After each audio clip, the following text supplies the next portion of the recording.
Bonjour à tous, aujourd'hui on va parler d'audio et d'hi-fi puisque je me suis acheté du câble audio et des fiches bananes dans l'idée de recabler mes enceintes, l'Eclipse RP150M, les recabler à mon ampli, le SMSL SA300. Ces enceintes, cet ampli, je vous en ai déjà parlé en vidéo, donc vais vous en reparler très rapidement et je vous renverrai vers la vidéo si vous voulez en savoir plus.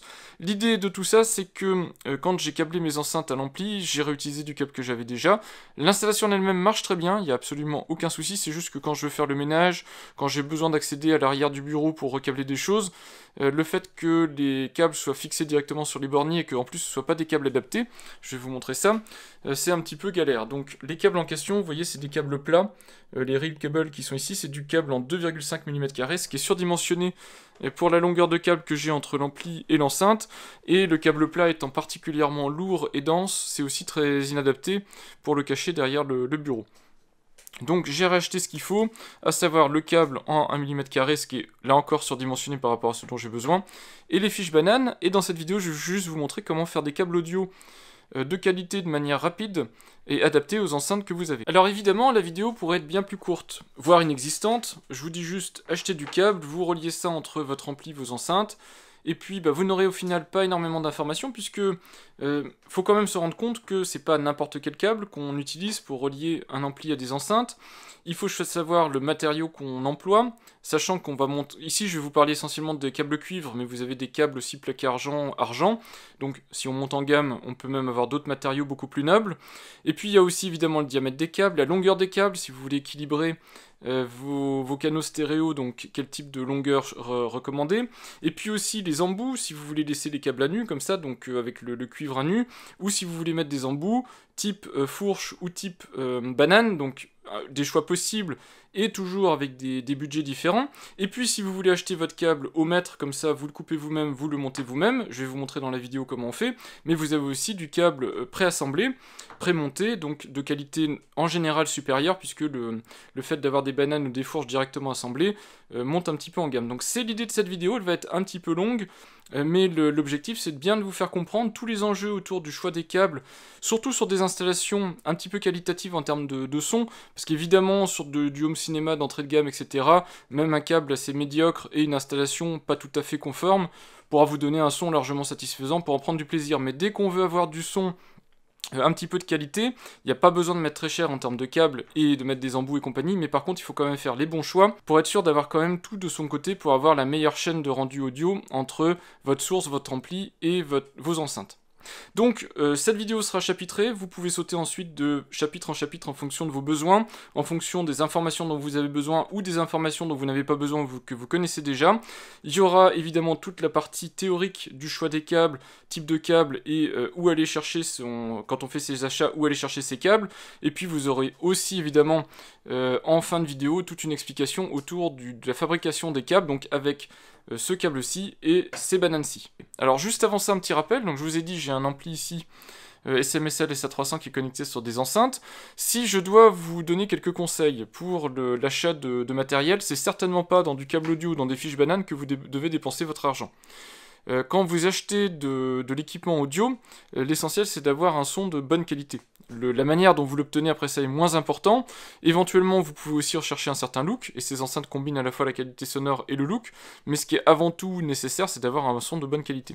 Ici on est sur un budget qui est très raisonnable. Le total, enceinte, ampli et câble, j'en ai pour moins de 400 €, je pense que j'en ai eu pour 350 € en tout, ce qui, pour la qualité sonore que j'ai en termes de son stéréo, est extraordinaire. En termes de budget pour le son que vous pouvez entendre, c'est vraiment sympa. Je fais un rappel, ici vous avez ce qu'on appelle une enceinte est composée de haut-parleurs, donc ici il y a le haut-parleur aigu, le haut-parleur médium, elle n'a pas de grave, même si à l'arrière vous avez les vents de basse réflexe qui permet d'avoir un effet basse, il faudrait lui rajouter un caisson de basse, si on voudrait vraiment descendre dans les très basses fréquences. Cette enceinte est donc censée être alimentée par un ampli. C'est une enceinte qu'on appelle enceinte passive, c'est-à-dire que les haut-parleurs ici, pour pouvoir bouger, ils ont besoin de puissance, ils ont besoin que quelque chose émette une source de puissance, donc du son évidemment, mais aussi de la puissance, pour pouvoir se déplacer d'avant en arrière et émettre le son. Et c'est pour ça qu'il y a des amplis. Alors faites très attention, toutes les enceintes ne sont pas des enceintes passives, vous avez des enceintes actives, et d'ailleurs dans cette gamme-là, dans ce type d'enceinte-là, vous avez exactement la même enceinte en termes de look, mais avec dedans intégré directement ce type d'amplification. Ce qui vous permet d'avoir juste un câble secteur que vous branchez sur le secteur pour alimenter l'enceinte, et un petit câble de données quelque part, donc le câble où transite juste la partie son, la composante son, pour émettre du son sur l'enceinte. Ici on parle bien vraiment d'une installation amplifiée, c'est-à-dire qu'on a une enceinte passive, donc elle n'a pas de circuit d'amplification, rien du tout, elle est juste connectée par éventuellement un câble que vous branchez sur votre ampli, et l'ampli lui va émettre à la fois le son, qui va être quelque part recalculé à partir de ce que vous lui mettez comme source dessus, donc ça peut être de l'USB, ça peut être du Bluetooth, ça peut être une entrée analogique. Il va prendre la composante son, et il va l'envoyer à l'enceinte, mais il va aussi amplifier ce son, lui donner de la puissance pour que les haut-parleurs qui sont dans l'enceinte puissent se bouger et donc émettre du son. Je vous ai retourné enceinte et ampli pour vous expliquer comment ça se passe en termes de câblage. Donc sur l'ampli ici, vous allez avoir une chose qui est commune, quelle que soit la taille de l'ampli, quelle que soit la technologie de l'ampli, vous aurez des borniers ici. Donc sur cet ampli là, c'est un ampli stéréo, donc on a 4 borniers puisqu'on a 2 sorties audio, une pour le canal gauche, une pour le canal droit. Donc vous les voyez ici, puisque je les ai déjà équipés des fiches bananes, et je vous referai des gros plans après en enlevant les connecteurs qui sont là quand on branchera l'ampli. Vous pouvez évidemment avoir des amplis Home Cinema. Je vous mettrai en incrustation ici mon propre ampli Home Cinema qui lui est équipé d'une dizaine de canaux. Donc vous verrez qu'en termes de bornier c'est carrément autre chose en termes de câblage, mais c'est toujours sur le même principe. Vous avez un bornier sur lequel vous pouvez soit connecter directement le fil dénudé. Si vous branchez un fil dénudé, vous dénudez sur environ un petit centimètre pour éviter de faire toucher en fait les deux bornes, soit vous y connectez des fiches bananes comme ce que je vous montre ici dans cette vidéo, sachant que je vous le redis, hein, la fiche banane est un composant complètement optionnel dans le câblage. En ce qui concerne les enceintes, vous avez soit un bornier, ici on est sur une enceinte basique stéréo à puissance on va dire raisonnable, donc on a un bornier unique, soit vous pouvez avoir un double bornier. Et pour l'exemple du double bornier, je vais vous montrer sur mon enceinte Home Cinema, mon enceinte colonne, pour vous expliquer exactement en quoi ça consiste. Voilà l'autre enceinte en question qui est une enceinte colonne. Ce coup-ci, j'en ai dans mon séjour 4. Vous voyez ici les 4 enceintes qui servent au Home Cinema avec au-dessus des enceintes Atmos et l'enceinte centrale. L'ampli est ici.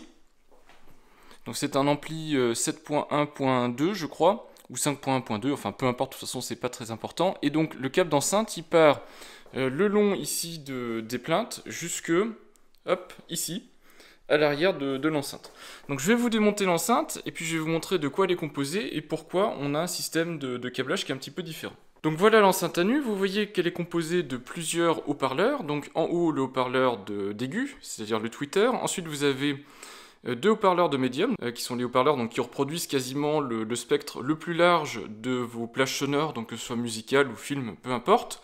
Et en bas, vous avez un élément passif qui est les vents de basse réflexe. Et donc c'est par l'avant, sur cette enceinte-ci, que l'air sort quand il y a une pression acoustique qui est un petit peu élevée. Voilà en ce qui concerne la façade de l'enceinte. Alors certaines enceintes ont plus ou moins de haut-parleurs, avec des caractéristiques un petit peu différentes. Donc ici, ça peut vous sembler assez homogène, mais rien ne vous dit que derrière ces haut-parleurs-là, il n'y a pas des traitements qui sont faits avec des filtres passe haut, des filtres passe bas. Je crois que pour cette enceinte-ci, j'ai un filtre passe haut pour la partie aiguë, un filtre passe haut, passe bas pour les médiums, de manière à enlever la partie aiguë et enlever la partie la plus grave du spectre pour que ces haut-parleurs-là se focalisent sur la partie, on va dire, la plus standard du spectre sonore. Et la particularité qu'a cette enceinte-ci, c'est qu'elle a ici un caisson, donc un haut-parleur un subwoofer en fait, un caisson de basse si vous voulez intégrer à l'enceinte. Alors c'est pas vraiment un caisson de basse, mais on est quand même sur un diamètre de haut-parleur, si vous voyez par rapport à ma main, on est sur un diamètre de haut-parleur de 20 cm.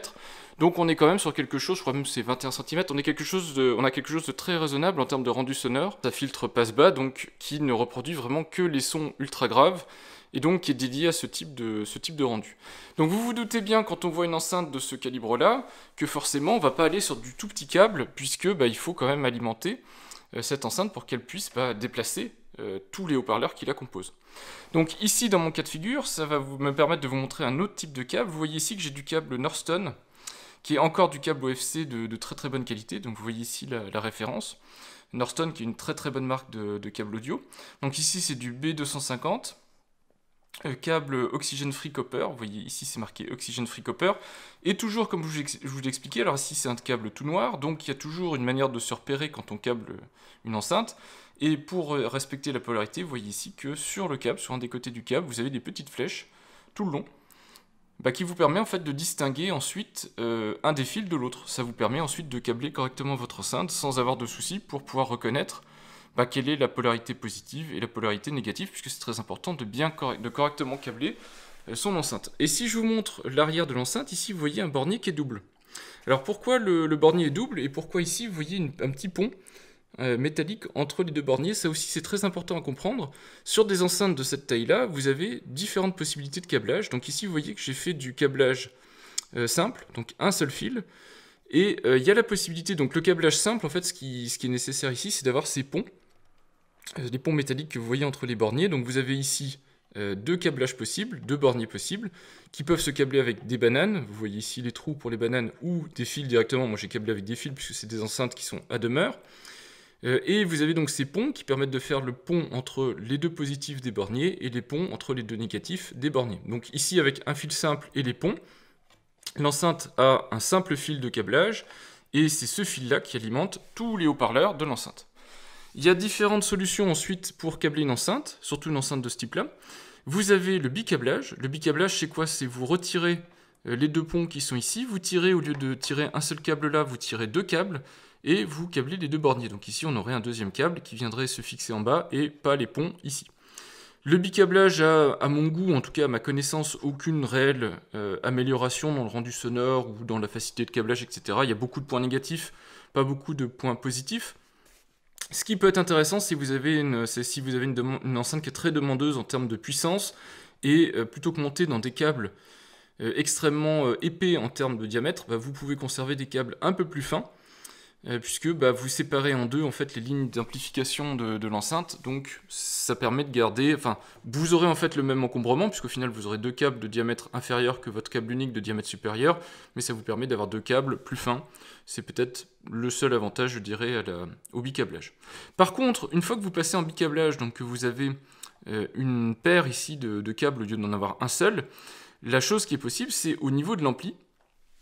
Alors l'ampli, je ne vais pas vous montrer parce que j'ai pas envie de tout déplacer, mais si je retrouve des vidéos ou des photos, j'essaierai de vous montrer ça.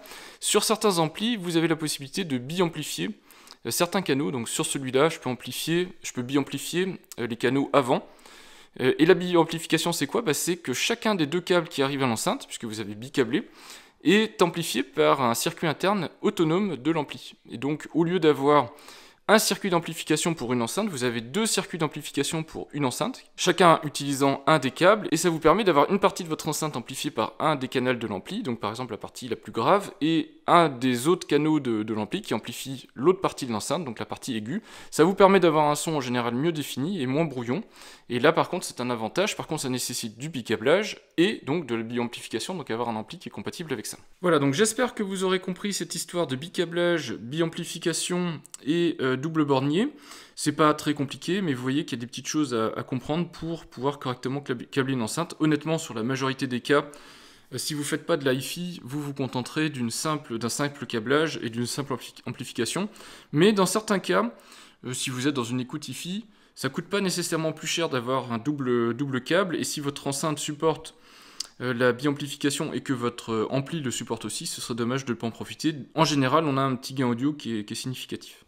Voilà, en tout cas, vous avez vu une autre manière de câbler une enceinte, et vous voyez ici que j'ai du câble en rab. Pourquoi? Parce que, à nouveau, la longueur de câble est équilibrée entre cette enceinte-ci et l'autre enceinte qui est là-bas. C'est-à-dire que j'ai exactement la même longueur de câble pour ne pas créer de différence sonore, on va dire, audible entre les deux enceintes. Alors la majorité du temps, je pense que c'est une mesure qui est plus ou moins inutile, mais c'est toujours préférable d'avoir ce genre de choses, et faites très attention à n'enrouler pas vos câbles comme ça pour les ranger au maximum.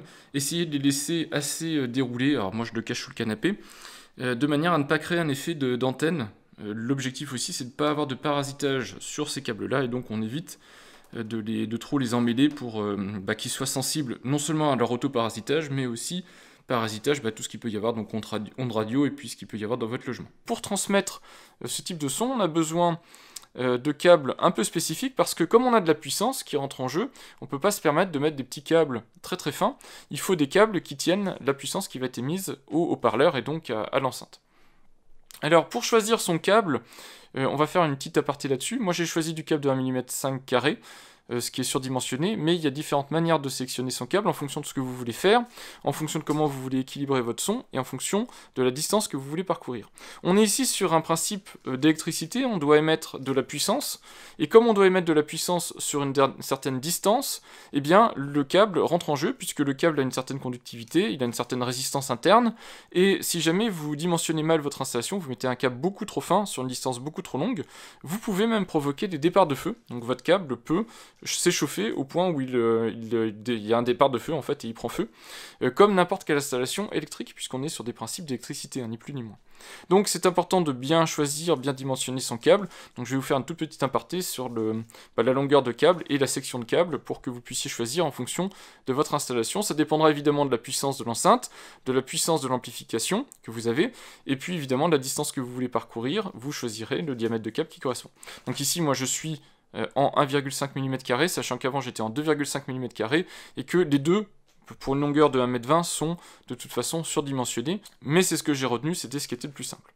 Juste avant de vous montrer l'assemblage du câble audio que j'ai retenu avec les fiches bananes que j'ai retenues, qui sont des produits classiques, sans aucune grande prétention haut de gamme, mais qui fournissent quand même des prestations tout à fait correctes pour quelqu'un qui veut s'équiper pour débuter en hi-fi ou même pour du home cinéma, donc un usage encore plus classique par rapport à de la hi-fi. Je vous ai sélectionné quelques articles, alors qui viennent directement de sites assez connus en France, qui vendent du matériel audio et hi-fi, pour vous expliquer un petit peu ce que vous pouvez retenir, le type de budget auquel vous attendre, et pourquoi je vous présente cette vidéo, et comment vous pouvez aller plus loin. Donc, je vais vous présenter deux boutiques internet qui vendent du matériel audio, sonvideo.com et Audiophonics. Ce sont deux sites que j'aime bien en termes d'audio et de hi-fi, qui vendent du matériel de qualité et qui sont de bons conseils si vous voulez acheter du matériel chez eux et avoir aussi un petit peu d'informations sur quoi acheter en fonction de votre budget. La plupart du temps, quand vous achetez ce type de câble, vous allez acheter du câble prémonté. Surtout si vous voulez mettre dessus des fiches bananes ou des fourches. On verra après ce que c'est exactement les fourches. Mais si vous voulez qu'il y ait des connecteurs au bout de vos câbles audio, donc si vous voulez pas acheter juste comme ça du câblemètre avec un fil de nudé au bout, même pas étamé, mais avoir des vrais câbles prémontés, ce sont des boutiques qui peuvent vous vendre ce type de câble, mais évidemment attendez-vous à des budgets assez conséquents. On voit ici sur des marques, alors on va prendre par exemple ce câble Norton qui m'intéressait bien pour câbler mes enceintes, sur un câble de 1,50 m, ce qui est à peu près ce que je fais ici dans cette vidéo, pour du conducteur OFC, donc étamé, et OFC 99,99% de pureté, donc ce qui évite que le câble s'oxyde et autres, gaine tressée avec fiche banane aluminium plaqué or, on est déjà à 100 €, donc les 1,50 m. Donc vous voyez que si vous achetez 2 fois ce câble pour relier vos deux enceintes stéréo, on est sur un budget de 200 €. Je ne dis pas que ça n'a pas d'intérêt, et puis surtout vous allez voir que très très vite, même sur des petites longueurs, on monte très très haut en termes de budget, donc on va dépasser les 400, 500, 600 € sur des câbles, sachant que vous avez des câbles qui sont directement prévus pour du bicablage, donc ça je vous ai parlé, un bicablage, biamplification, vous avez directement ce type de prestations qui sont fournies par des câbles pré-sertis et d'usines comme ça qui sont assemblés, mais faites très attention. Je ne veux ni discréditer ce type de câble, ni vous recommander d'aller vers ce type de câble. Ça va vraiment dépendre du budget que vous avez. Faut savoir qu'en hi-fi, il n'y a vraiment pas de limite. C'est-à-dire que vous pouvez avoir des enceintes qui coûtent 10, 12, 15 000 €, le prix d'une voiture. Vous pouvez avoir des amplis qui font quasiment le même budget. Et donc, dans ces cas de figure-là, ça paraît tout à fait raisonnable.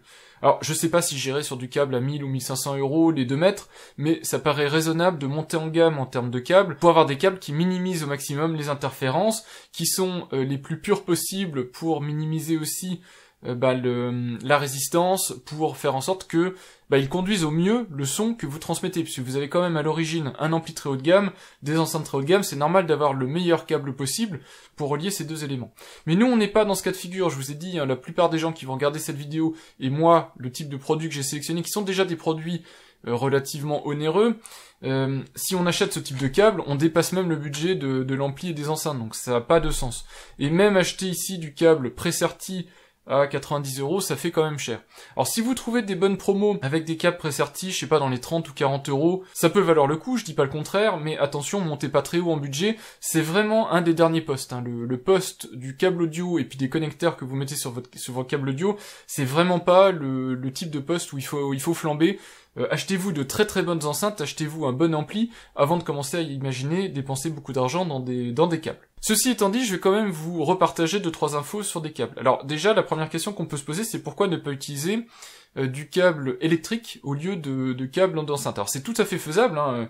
Je sais, j'ai vu déjà des installations fonctionner avec du câble électrique, ça fonctionne. Faut savoir que la plupart du temps, le câble électrique, alors pas le câble mural, mais le câble sur lequel vous connectez une fiche pour relier une lampe ou un truc comme ça, c'est du câble multibrin, cuivré, donc on est en général sur des finitions qui sont relativement similaires à du câble Hi-Fi, mais du câble électrique, c'est quand même pas du câble Hi-Fi. Il n'a pas été certifié pour faire passer tout le spectre audio, donc toutes les bandes de fréquences de l'audio. C'est fait pour faire transiter de l'électricité, donc du 50 Hz, du 60 Hz dans les pays qui font du 60 Hz, mais ça se limite à ça, c'est pas fait pour aller plus loin. Ça veut pas dire que ça marchera pas, mais franchement, vu le prix du câblomètre pour des câbles d'enceinte, je pense pas que ça vaille le coup d'aller quand même taper dans du câble électrique. Donc oubliez le câble électrique. Vous pouvez installer au bout de vos câbles des fourches ou des fiches bananes. Donc moi, dans le cas de figure, ici dans cette vidéo, je vais vous montrer des fiches bananes.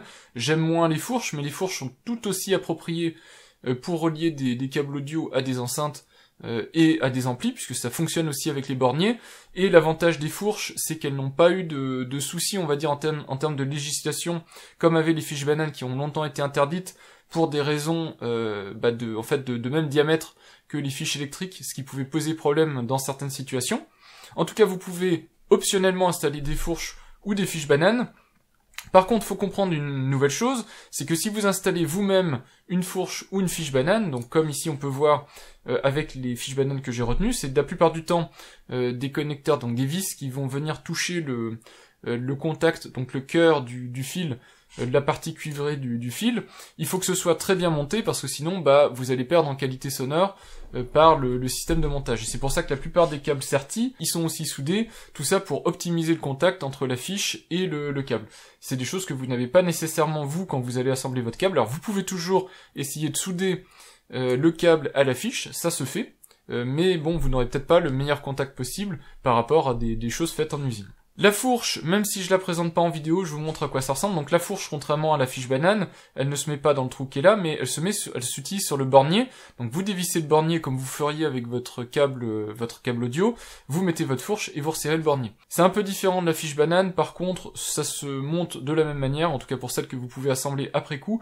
On en parle dans un instant. En termes de longueur et de section choisir, je vous ai trouvé un petit article qui va présenter tout ça, je vous le mettrai en description.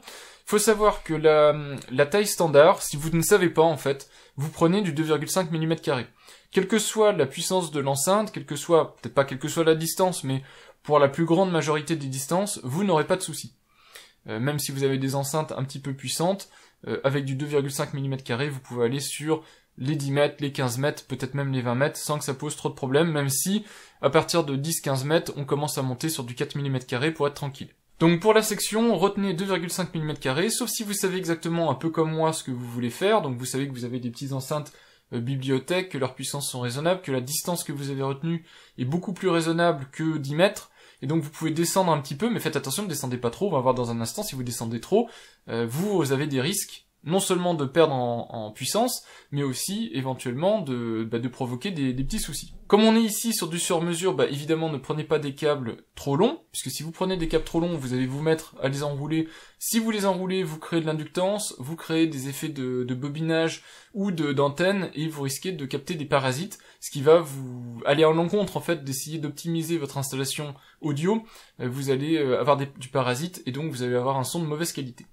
De la même manière, ne prévoyez pas trop court, sinon vos câbles vont être tendus, les connecteurs vont être un petit peu sollicités, ça peut être dangereux, donc voilà, essayez de choisir la bonne longueur, mais ici, je vous le rappelle, on est sur du sur-mesure, donc sur-mesure, vous pouvez normalement choisir exactement la longueur dont vous avez besoin. Enfin, et si vous êtes sur un environnement très parasité, beaucoup d'ondes électromagnétiques, etc., et uniquement, je dirais, si vous l'entendez, parce que si vous n'avez pas le problème, même si vous êtes dans ce type d'environnement, mais qu'à l'écoute audio, vous ne ressentez pas cet effet-là, vous avez des câbles qu'on voit ici qui sont anti-parasites, donc qui peuvent être reliés à la masse, qui ont un effet protecteur sur le cuivre au milieu, qui évite que le cuivre serve d'antenne et donc de commencer à avoir de la pollution audio sur le signal sonore qui est émis par le cuivre. En général, en audio, on prend toujours du câble cuivre, jamais d'autres composants, le câble cuivre étant le câble qui va vous permettre de transmettre le mieux le signal sonore, et comme on prend du câble en cuivre, et que c'est sensible au vieillissement, il peut s'oxyder, vous savez que le cuivre verdit et d'autres choses de ce type-là, donc en général on prend du cuivre OFC, donc du cuivre qui a été travaillé de manière à ce que il soit le plus pur possible, donc il est dans les 99,999%, de manière à ce que le risque d'oxydation soit minimisé. Et puisque normalement il y aura une partie qui sera à l'air libre. Alors, les câbles pré-sortis en général ne sont plus à l'air libre, mais quand vous fabriquez vous un câble, il y a une partie qui est à l'air libre, et pour éviter que ce câble s'oxyde, c'est intéressant d'avoir un câble cuivre et OFC. La question de la longueur de câble sur des canaux stéréo ou des canaux avant-arrière peut se poser. Est-ce qu'il faut mettre la même longueur? Moi je vous ai dit, c'est ce que j'ai fait sur mes canaux gauche-droite, pour être sûr de n'avoir aucune différence, j'ai la même longueur de câble, même si j'aurais pu m'en passer. Quoi qu'il arrive, vous avez de toute façon sur beaucoup d'amplis, surtout sur les amplis home cinéma, la possibilité de réégaliser tout ça. Donc si vous avez une enceinte qui viendrait à sonner un tout petit peu plus fort qu'une autre, vous pouvez réégaliser au niveau de votre ampli. Mais si vous voulez être sûr, partir techniquement en tout cas de la même base, vous avez la possibilité de tirer des câbles de même longueur, donc d'égaliser. Vous aurez du mal à faire une égalisation avant-arrière, parce qu'en général l'ampli est situé plutôt soit à l'avant soit à l'arrière, donc vous aurez des longueurs de câbles différentes, mais ça on est dans du home cinéma, donc ça s'entend finalement assez peu. Sur de l'hi-fi par contre, essayez d'égaliser au moins gauche-droite, de manière à pas entendre de problème de stéréo. Et du coup, si vous n'avez pas des câbles de même longueur, forcément vous allez avoir un câble d'un côté qui est peut-être un peu trop long par rapport à ce dont il y a besoin, donc il faut faire très attention à ce que je vous ai dit, faire attention à ne pas approcher ces câbles-là de parasites possibles. Donc on parle par exemple ici de parasitage par du câble électrique, si vous faites passer le long de plaintes ou de choses comme ça, mais aussi d'effets de bobinage, d'effets d'antenne. Donc faites attention à tout ça. Si vous voulez savoir les principes de base de la sonorisation, que ce soit d'enceintes classiques ou d'enceintes de sono, je vous mettrai ce petit article-là de Sono Solutions, qui m'a paru plutôt intéressant. Il faut savoir qu'au final, et c'est ce que je vous ai dit en début de vidéo, on est sur des principes électriques, c'est-à-dire la transmission du signal audio amplifié pour vos enceintes, c'est un principe électrique. Donc on est soumis à tous les principes électriques, la résistance, le magnétisme, la capacitance et l'inductance. Et donc forcément tout ça va avoir un impact sur votre signal sonore. Donc en général, pour parler de caractéristiques de câbles, là on va rentrer dans le détail, moi je vais pas aller vraiment dans le détail, faites confiance aux vendeurs de câbles, la plupart du temps ils vont retenir des câbles qui sont pertinents pour l'usage auquel ils sont appropriés, mais en général on parle de section, donc la section c'est le diamètre cuivre en général des câbles en millimètres carrés, donc je vous ai dit le diamètre typique pour la majorité des usages c'est 2,5 mm, et dans cette section-là, vous avez un nombre de brins, c'est le nombre de fils de cuivre qu'on voit apparaître ici, donc imaginez qu'ici vous avez du 2,5 mm, si vous comptez le nombre de petits fils de cuivre qui le composent, c'est ça le nombre de brins dans un conducteur. Évidemment, vous avez autour un blindage optionnel, vous avez un diamètre extérieur qui vous permet de définir quelle est l'épaisseur de gaine, avec et sans le blindage. Vous avez ensuite des mesures qui sont liées au fait que vous avez un conducteur métallique, donc ses capacités de conducteur, sa résistance et des choses de ce type-là. Et donc au final, vous avez des formules mathématiques qui sont assez complexes, qui vous permettent de calculer tout ça, avec en plus le phénomène de résistance de l'enceinte, en ohms, donc vous avez des enceintes 4 ohms, 6 ohms, 8 ohms, donc tout ça, ça se calcule, vous avez ici les formules mathématiques, c'est pas le plus important. Au final, vous pouvez trouver sur internet différents tableaux, ces tableaux vous expliqueront en fonction du haut-parleur que vous utilisez, donc 4 ohms, 8 ohms ou plus, de la longueur de câble que vous utilisez. Alors ici on est plutôt sur de la sonorisation de salle, donc on commence à 10 mètres, mais en général il y a assez peu de problèmes en dessous de 10 mètres, c'est-à-dire que vous preniez du fil de 1,5 ou 2,5 mm, ça se passera bien.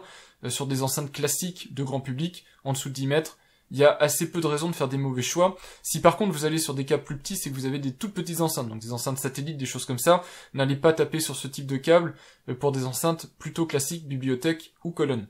Mais si on dépasse, vous voyez qu'ici vous avez en pourcentage le reste de puissance qui reste, donc après la distance, en fonction du type de diamètre, et vous voyez qu'on chute avec la distance. Donc si vous êtes par exemple à sonoriser ne serait-ce qu'une salle de home cinéma, faites attention parce que très rapidement on peut arriver à du 10, 20 ou 25 mètres, Ça arrive si on doit faire des détours, des choses comme ça. Et là, par contre, ça aura une importance. Le type de câble que vous allez retenir aura une importance et la protection que vous allez mettre autour aura aussi une importance. En tout cas, vous avez cet article-là, et il y en a d'autres sur Internet qui vous expliqueront tout ça avec des formules mathématiques et avec des tableaux pour vous expliquer tout ça. Enfin, et comme je vous ai présenté ici sans vidéo, je vous présente Audiophonics. Audiophonics qui eux-mêmes, c'est un site que j'aime bien, Audiophonics, donc j'en profite aussi pour en reparler une nouvelle fois, mais ils vendent eux aussi du câble Precerti, et vous voyez qu'on est sur des domaines de prix qui sont similaires à ce que fait son vidéo. Alors, vous voyez ici qu'on tape sur du câble phono de 2,5 mètres, et pourtant on est déjà sur des tarifs de 2390 €. Donc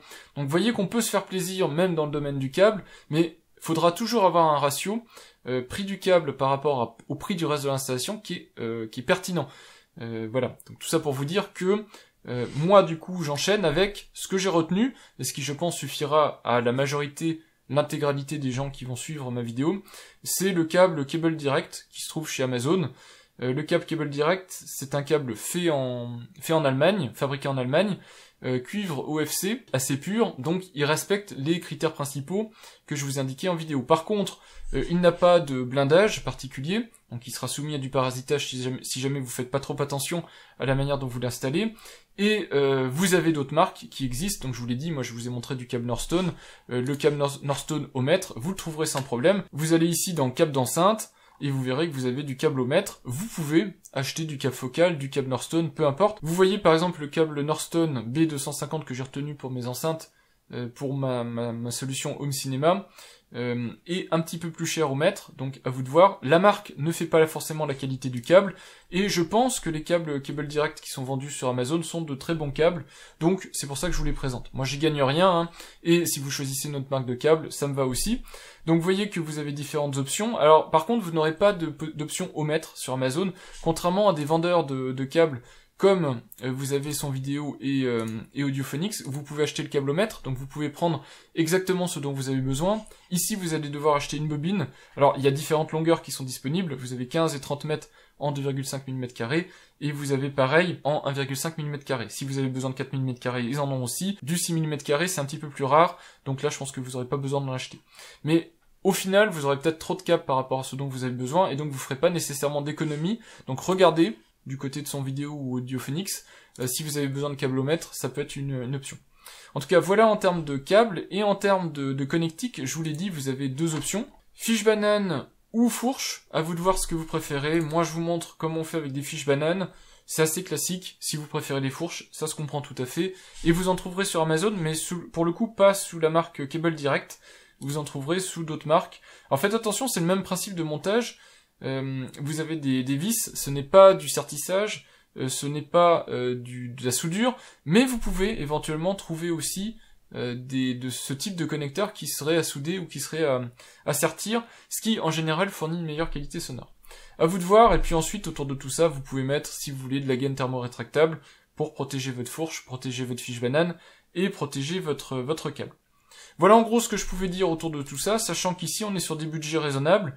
Si vous avez besoin comme moi, alors on va partir sur du 2,5 mm pour être tranquille parce que je sais pas ce dont vous avez besoin.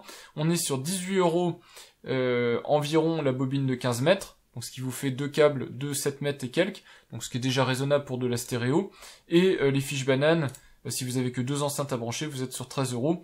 C'est tout à fait optionnel les fiches bananes, mais vous voyez qu'au final, 18 plus 13 €, on est sur un budget 30-35 €. On est largement raisonnable par rapport à l'enceinte et à l'ampli que je vous présente, donc ça a du sens. Pour raccorder ce câble à l'ampli et aux enceintes, vous pouvez faire la solution la plus simple qui est de le dénuder et de le fixer sur les borniers, c'est ce que je fais moi habituellement.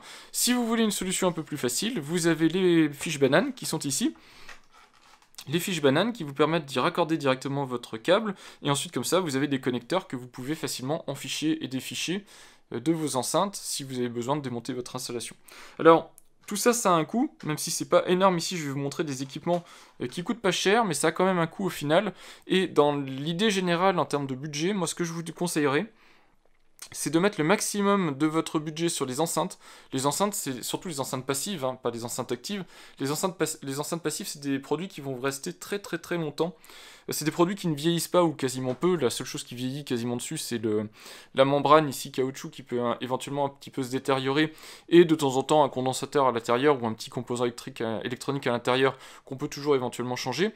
Donc vous pouvez mettre un très gros budget sur des enceintes, c'est pas gênant, et si vous achetez une très bonne enceinte maintenant, dans 10 ans, dans 15 ans, dans 20 ans, ce sera toujours une très bonne enceinte. En général, en deuxième sur le budget, on met pas forcément ça sur l'ampli, on met plutôt ça sur la source. Ici, moi, l'ampli directement relié sur le PC, donc du coup, même si j'ai mis un très gros budget sur le PC, c'est pas trop le problème. Mais on met un gros budget sur la source parce qu'il faut absolument émettre un son de qualité, donc avoir des sources de très bonne qualité en termes d'audio, parce que sinon, forcément, toute votre chaîne va être de mauvaise qualité. Si le son à l'origine est mauvais, le son à la fin va être lui aussi mauvais. Donc en général, on achète une très bonne source, que ce soit un lecteur de CD, un lecteur multimédia qui lit du FLAC, des choses comme ça, peu importe, mais une très très bonne source qui sort dans un format si possible sans perte, pour pouvoir le brancher directement à l'ampli. L'ampli en général, on ne choisit pas non plus quelque chose de mauvais, mais un bon ampli comme celui-là, ça coûte entre 100 et 150 euros, donc vous voyez que c'est pas un très gros budget au final. Et là où probablement on dépense le moins, c'est sur les câbles et surtout les fiches bananes. Et donc ensuite, une fois que vous avez choisi un câble de bonne qualité, vous le connectez sur l'ampli et sur les enceintes. Et pour ça, soit il y a la solution simple de dénuder et de serrer sur le bornier, solution qui marche très bien, et honnêtement, n'allez pas dépenser des fiches bananes si vous avez une installation qui reste comme ça à demeure et sur laquelle vous ne touchez jamais rien, ça n'a aucun intérêt. Par contre, vous pouvez partir sur des fiches bananes si vous en avez besoin, et c'est ce que je vais vous montrer aujourd'hui, comment on assemble des câbles sur fiche banane. Donc la première étape, c'est de savoir évidemment le diamètre des câbles dont vous avez besoin en fonction de la distance et de la puissance. Donc ça, on l'a vu ensemble. J'ai retenu du 1,5 mm² parce que c'était ce qui me semblait le mieux. La deuxième étape, c'est comme vous connaissez la distance, puisque vous avez mesuré, ça va être de couper ce câble-là à la bonne longueur. Donc moi, je vais faire deux câbles de 1,30 m à peu près pour être tranquille. Comme ça, ce côté-là étant beaucoup plus long, j'ai ce qu'il faut pour descendre un petit peu, aller comme ça et remonter. Et de l'autre côté, ça va être un petit peu plus long, mais je vous ai dit, il faut essayer d'équilibrer au maximum les longueurs de câble pour éviter d'avoir de mauvaises surprises. Donc je coupe deux morceaux de 1,30 m, et puis ensuite dessus on va y fixer les fiches bananes. On va commencer par se couper les bonnes longueurs de câble dont j'ai besoin. Ici c'est une petite bobine, donc il n'y a pas besoin de garder l'emballage plastique ou quoi que ce soit. La couronne en elle-même ne me permettra pas d'évider facilement le câble. Donc je peux y aller, je peux couper, il n'y a pas de souci. Faites attention si vous achetez de très grosses couronnes.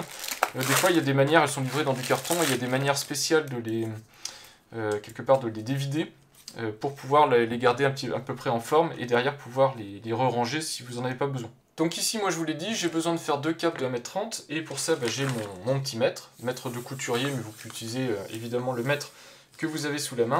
Et donc je vais me préparer deux câbles de 1,30 m pour avoir exactement la longueur dont j'ai besoin. Donc c'est l'intérêt aussi de partir sur ce type de montage, c'est que vous faites exactement le câble de la longueur dont vous avez besoin, et donc vous n'aurez pas de mauvaise surprise. Le câble, vous pourrez facilement le cacher, le planquer, etc. Au plus simple pour vous, et vous aurez vraiment ce qu'il vous faut. Le câble en question, je vous le montre, alors je ne sais pas si vous le verrez bien, mais c'est du Cable Direct, on le voit ici. Je l'ai choisi sur Amazon parce que Cable Direct, déjà, c'est du câble fabriqué en Allemagne. Alors même si j'imagine que l'extraction du cuivre et tout ça, bon, c'est peut-être pas fabrication Allemagne, mais vous avez compris l'idée, au moins c'est du câble fait en Europe. Donc c'est du câble de très très bonne qualité par rapport à ce que vous pouvez trouver dans le commerce. Même si c'est pas du câble qui coûte très cher, au moins c'est du câble qui va vraiment vous tenir dans le temps. Il est OFC, et puis il est joli. Enfin, il est pas moche, c'est du câble translucide. Et vous avez toujours en général sur le câble un repère. Alors ici, il se trouve que ils ont fait carrément une bande de couleurs sur tout le côté du câble, mais des fois c'est juste une petite marque, un petit plus, quelque chose sur un des côtés du câble. En soi, c'est pas important, vous pouvez câbler le câble du côté que vous voulez, il n'y a pas de polarité, mais le code couleur va vous permettre de vous y repérer dans le temps, puisqu'une fois que vous aurez câblé votre câble, vous vous rappellerez plus où était le plus et où était le moins, et il y a une importance dans la polarité de votre câble au moment où vous allez le brancher. Donc, c'est pour ça que les fiches bananes ici ont un petit cerclage rouge, c'est pour ça ici qu'elles ont un petit cerclage blanc, et c'est pour ça que sur le fil vous avez un repère, quel qu'il soit. C'est pour savoir, pour que visuellement vous puissiez mettre ensemble la couleur rouge avec la couleur rouge par exemple, et savoir où est votre polarité positive. Comme ça, quand vous allez câbler, vous n'avez plus ensuite à vous poser de questions. Vous savez que le câble est correctement connecté, et vous savez aussi où se trouve la polarité positive, et donc vous pourrez brancher facilement votre câble. Vous coupez ensuite votre câble en Y comme j'ai fait ici. Donc pour le faire, vous prenez la paire de ciseaux, vous allez exactement au milieu des deux câbles, ici vous donnez une petite encoche, et ensuite vous prenez chacune des paires du câble, voilà, et vous tirez délicatement, pour couper en deux en fait le câble jusqu'à temps d'obtenir la longueur que vous souhaitez. Ensuite il va falloir dénuder le câble. Alors vous pouvez utiliser une pince à dénuder ou une paire de ciseaux. Si vous en sortez facilement avec une paire de ciseaux, ça suffira très bien. Et ensuite il va falloir dénuder en fonction de ce que vous voulez faire. Donc si vous voulez utiliser un bornier à vis, vous dénudez à peu près sur 1 cm, 1 cm et demi, pas à laisser trop dépasser. Vous réajusterez s'il y a trop. Si vous mettez ici sur une fiche banane, vous avez deux possibilités. Soit vous dénudez pour que la première vis ici agrippe le fil et que la deuxième vis agrippe le câble en lui-même, donc l'isolant. Et dans ce cas-là, vous aurez une fiche banane très résistante à l'extraction, donc vous pourrez tirer dessus sans que votre fil soit mis en difficulté. Si maintenant vous êtes comme moi, vous faites attention au matériel et vous tirez toujours sur la fiche et jamais sur le câble, et que le câble en lui-même il ne traîne pas, il n'y a pas de risque qu'il soit tiré malencontreusement, vous pouvez de manière préférable dénuder jusqu'à la deuxième vis. Donc vous faites une petite marque si vous n'êtes pas sûr, mais vous dénudez jusqu'à la deuxième vis, juste de manière à ce que la vis morde sur les deux morceaux de câble, et que ce soit comme ça, la conductivité soit la meilleure possible.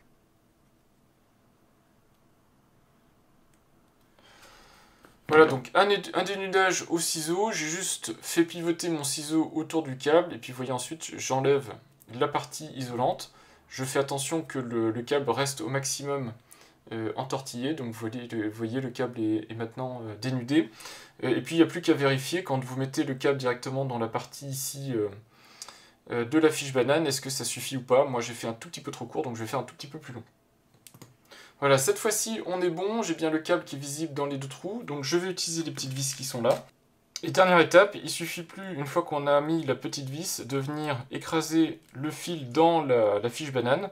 Donc on utilise toujours la fiche, enfin la pince du bout, juste pour vérifier ici qu'on est bon. Et quand on est bon, on fait en sorte que le fil soit bien au milieu, et on serre cette fois-ci celle du bout. Voilà, et là on a un câble avec une fiche banane qui est branchée de manière convenable, sécurisée, et qui a une double connexion. Donc ici il n'est pas protégé contre le fait de tirer dessus, hein, je vous le rappelle, puisqu'il n'y a que le câble cuivre dedans qui est tenu, donc ce sera léger. Mais si vous voulez l'utiliser, ça permet d'avoir la meilleure conductivité possible. Donc j'ai mis évidemment la fiche banane rouge sur la partie fil qui était marquée positive, même si je vous rappelle la polarité est virtuelle jusqu'à présent, mais c'est pour avoir un repère, donc rouge avec rouge. Et puis ensuite, il suffit de dénuder et de faire la même chose, mais sur cette partie-là du câble, je vais mettre la fiche banane noire, donc celles qui sont ici, de manière à pouvoir les repérer facilement quand je câblerai. Et je fais quelque chose de symétrique de l'autre côté, et je fais ça évidemment deux fois, puisque j'ai le deuxième câble à câbler. Donc je fais les câbles, et puis ensuite on pourra voir l'installation de ces câbles sur mon installation hi-fi. Voilà, donc je suis sur la dernière fiche banane du premier câble, je vous remontre une dernière fois. Donc on met des petits inserts, alors ici c'est parce que c'est fait comme ça sur ce type de fiche, mais on met des petits inserts en place, un de chaque côté. Évidemment on ne les serre pas. Ensuite on a dénudé le câble sur la longueur nécessaire, donc moi j'ai fait un tout petit peu plus d'1 centimètre, évidemment, comme je vous ai expliqué, parce que c'est la longueur qu'il faut pour le cas de figure qui est là. On va fixer le câble au fond, donc déjà avec le premier bornier qui est là, enfin la première vis qui est là. Donc on s'assure bien que le câble est au fond, et on s'assure bien qu'on a vissé correctement, alors sans forcer, il n'y a pas besoin d'aller fort sur le serrage, il faut juste que le contact soit fait. Et on vérifie en tirant un coup qu'il y a au moins plusieurs brins qui ont été tenus par la vis, parce que sinon évidemment si ça sort c'est que vous n'avez pas vissé le câble, et donc vous n'aurez pas un contact qui est correct. Donc il faut que ça tienne. Si ça tient, vous vous assurez ici que le câble est à peu près à la moitié, donc vous tirez un tout petit peu avec vos doigts et vous vous assurez que ça sort au milieu, et vous le resserrez une deuxième fois ici. Et ici, moi comme j'ai dénudé suffisamment, ça m'assure que je vais avoir un deuxième point de contact, ce qui optimise quelque part la qualité de connexion. Voilà, et donc j'ai ici mes câbles avec fiche banane qui sont faits. Donc vous voyez bien que j'ai le câble côté rouge avec la fiche banane rouge, le câble ici blanc côté blanc, et j'ai fait pareil de l'autre côté, ce qui fait que j'ai des repères visuels maintenant. Ces câbles pourraient faire 10 mètres de long. Quand je regarde mes fiches bananes et quand je regarde mon câble, je sais que rouge c'est le côté positif, donc quand je vais brancher d'un côté ampli par exemple, le côté positif, je saurai où brancher, et ici j'aurai le pendant de l'autre côté du câble. Donc là c'est des câbles courts, donc ça va, on peut encore s'en sortir, mais quand on est sur des grandes longueurs de câble, c'est quand même sympa d'avoir des codes couleurs sur les fiches bananes, mais évidemment aussi sur les câbles. On en arrive à l'étape finale, le câble est prêt, j'ai donc serti les 2 prises de chaque côté, j'ai testé aussi le câble de manière à m'assurer qu'il y ait bien une continuité sur les deux fils. Et maintenant il va falloir relier ce câble à l'enceinte, donc moi je vous l'ai dit, j'ai déjà mon câble plat qui est relié sur l'enceinte, donc je dévisse le bornier. Je vous fais des gros plans pour vous montrer quand même comment ça marche, donc vous voyez qu'ici, vous avez juste le câble qui passe dans le trou du bornier. Vous avez un trou qu'on voit un tout petit peu ici, et en fait, donc, en fonction de la section du câble, c'est plus ou moins facile, mais ici c'est du câble de 2 mm 5, donc c'était du très gros câble, et ben ce câble passe dedans, et quand vous serrez, en fait, et ben c'est là où le contact se fait. Donc, j'enlève le câble, je vous remonte quand même pour information, ici on voit bien que c'est du câble Real Cable OFC 2,5 mm, donc c'était du bon câble, mais pas approprié pour ce type d'enceinte en termes d'encombrement. Et l'autre truc qu'il faut que je vous montre, et c'est ce qui va vous arriver sur beaucoup d'amplificateurs, beaucoup d'enceintes, à cause des normes, vous avez des petits bouchons ici, qu'il faudra enlever. Les petits bouchons qui évitent d'utiliser les fiches bananes, puisque les fiches bananes sont... Alors elles sont pas vraiment interdites, je crois qu'elles sont juste déconseillées. Une des raisons, c'est que le diamètre de ces fiches est strictement identique aux fiches électriques.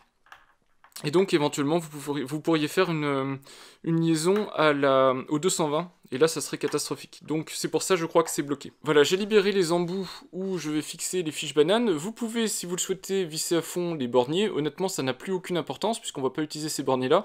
Donc vous les vissez à fond sans les serrer, de manière à ce que vos fiches bananes fassent contact. Et vous faites la même chose sur votre ampli. On voit ici, j'ai déjà en fait la possibilité de brancher des fiches bananes, donc j'ai pas de souci particulier, donc j'ai rien à faire de spécial. Vous allez me dire que c'est peut-être trivial de mettre des fiches bananes, mais pas tant que ça, puisque si je mets les fiches bananes en face des prises, ici vous allez voir qu'il va falloir que je force comme un malade pour que ça rentre.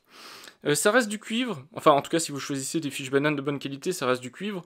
Donc ce que je vous conseille de faire quand vous avez comme ça des fiches qui sont un petit peu élargies, et puis des connecteurs qui sont un petit peu étroits, vous appuyez comme ça sur la partie ressort de la fiche, surtout vous ne forcez pas sur la fiche, vous risqueriez de l'ouvrir, en fait si vous forcez en fait ça va plier ici, elle va s'ouvrir, ensuite ça va être dur de la récupérer proprement. Donc vous appuyez comme ça de manière à la rétrécir un petit peu, puis vous faites attention évidemment à la polarité, donc ici on est sur la fiche rouge, donc la fiche d'origine qui était sur la polarité positive, donc pour pouvoir me repérer, je la mets bien ici sur la borne positive.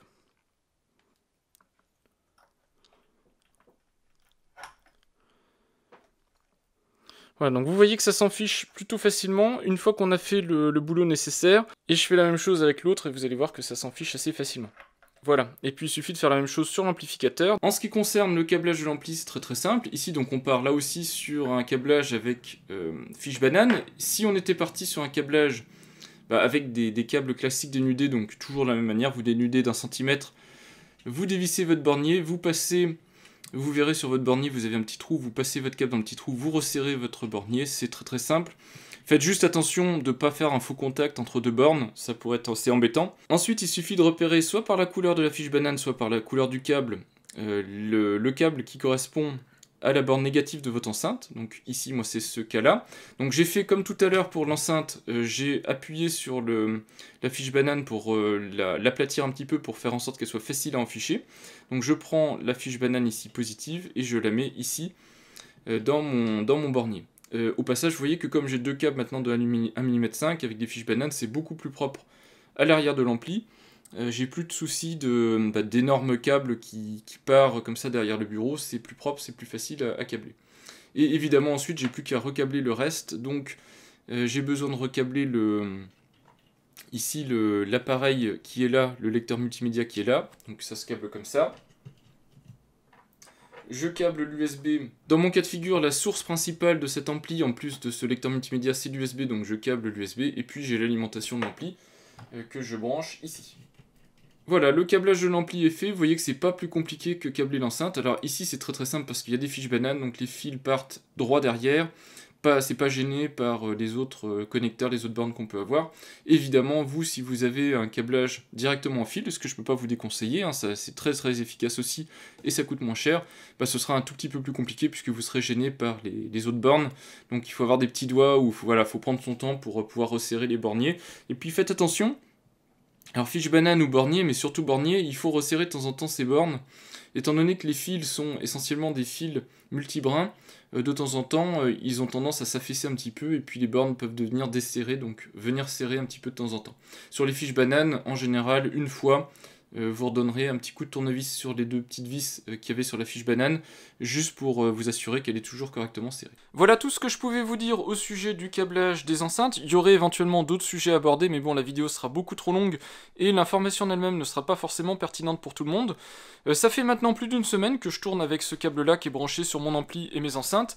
Au final, ça fait quelque chose de très propre. Vous voyez, derrière l'ampli, maintenant, j'ai enfin un amas de câbles qui est plus acceptable, et puis pareil, derrière les enceintes, ça fait quand même beaucoup plus propre. Et maintenant, quand j'ai besoin, parce que ça m'arrive régulièrement d'avoir à faire de la maintenance, changer un câble, ou rallonger un câble, ou modifier un câble derrière mon bureau, je peux, quand j'ai besoin, soit débrancher l'enceinte, soit débrancher l'ampli, sans que ce soit une galère, puisque les borniers, je vous l'ai dit, c'est très bien, donc les câbles dénudés, les borniers, c'est très bien, mais à partir du moment où, de temps en temps, vous avez besoin de débrancher un des côtés ou l'autre, c'est un petit peu galère.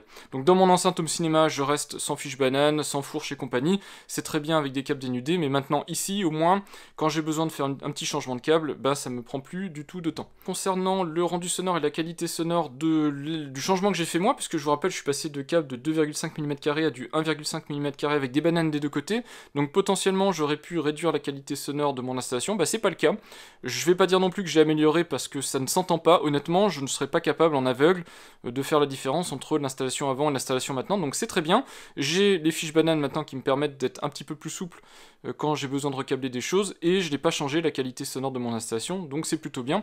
Sachant que mon installation, je vous l'ai déjà dit, mais elle est plutôt de haute volée, en tout cas pour ce type d'écoute, puisque je suis quand même dans un bureau, donc j'ai pas non plus besoin d'avoir quelque chose qui sonorise énormément. J'ai une très bonne qualité d'écoute, et j'ai une chaîne d'écoute qui est vraiment de qualité, de bout en bout, puisque je pars du PC avec des musiques donc stockées sur mon PC ou sur mon NAS qui sont à des niveaux d'échantillonnage assez élevés, très peu de pertes par mon ampli qui a lui aussi des capacités assez élevées, et puis mes enceintes restituent très bien du son stéréo. Donc je suis très satisfait de ce changement, et c'est un changement qui m'a coûté vraiment assez peu cher, et qui j'espère sera l'occasion pour vous aussi de peut-être mieux comprendre certains aspects de l'hi-fi et des câblages d'enceinte pour choisir le bon matériel, pas y mettre un budget fou parce que je vous l'ai dit, c'est pas vraiment approprié, et puis du coup faire les bons choix, mettre le budget là où il faut, donc je vous l'ai dit, dans les enceintes, dans votre source, éventuellement un petit peu dans votre ampli, et réserver un budget plus raisonnable sur le câblage qui en lui-même n'est pas si important que ça.